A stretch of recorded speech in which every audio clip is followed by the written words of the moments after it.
Another flashpoint in the Middle East has been the city of Kobani on the Turkish-Syrian border. Iraqi troops could learn a lesson from the Kurdish military. The Peshmerga helped free the city along with help from American airstrikes. CBN's Gary Lane gives us a rare look inside the liberated city. I joined CBN disaster relief workers as they brought help to the ravaged city of Kobani. We were shocked by what we saw.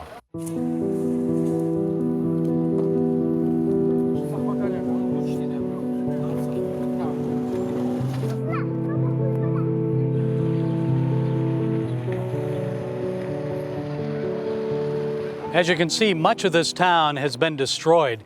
The effort to drive ISIS from Kobani left much of this area just devastated. But slowly, people are coming back. The town now has a population about 20% of what it was once before. Life is extremely difficult, both for those who stayed here during the fighting and for those who recently returned. There's no running water or electricity in the city, and little food to eat. Families cook what they can, mostly beans and rice over wood fires. Last fall, handyman Motasım Koja, his wife and 6 children, fled for Turkey as ISIS fighters entered their village near Kobani. We lost everything. Even if we could return to our village, we have nothing there. ISIS destroyed our home and took everything. Motasım recently joined his brother's family in Kobani. Security-wise, we have no problem here. But there are no jobs, no fuel, we have no money, and we can't afford food. We cannot keep going. We don't know what will happen to us tomorrow. CBN Disaster Relief, in partnership with the Barzani Charitable Trust Foundation of Iraqi Kurdistan, recently delivered 3 big truckloads of flour to the local Kobani bakery. Excited employees unloaded a total of 70 tons.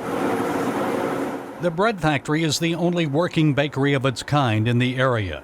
The donated flour was enough to provide several loaves of fresh bread for each person in Kobani and continued employment for these factory workers. The Kobani Kurds told us their city's economy needs international help to improve. This man, Mustafa, said Turkey must be pressured to open the border so people can flow into Kobani. Only then will life begin returning to normal. And what about the fight against the Islamic State? Mustafa said Iraq can learn lessons from Syrian Kurds who had the will to stay and fight ISIS in Kobani. We really sacrificed, and our uprising was not only for the people of Kobani, but for people everywhere. If we had fled instead of taking a stand against them, they would have followed us elsewhere. Many people here are disgusted and angry at the Islamic State. They blame their city's dismal condition on militant Islam.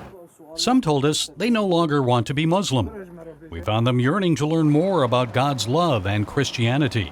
CBN disaster relief team members prayed with them and handed out digital audio players containing Kurdish language Bibles. Thank you. And despite all the hardship they've been through, we found most Kobani Kurds warm and welcoming. And optimistic people, determined to rebuild their city and keep ISIS out.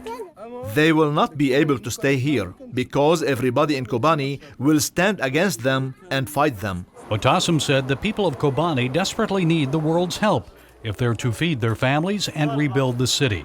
He also asks Christians to pray. We cannot describe what has happened here, but you can see it on your TV screens. Christians around the world should lift up their prayers according to what they have seen. Images of evil wrought on one Syrian city, and views of an unbeaten people in desperate need of help. Gary Lane, CBN News, Kobani, Syria.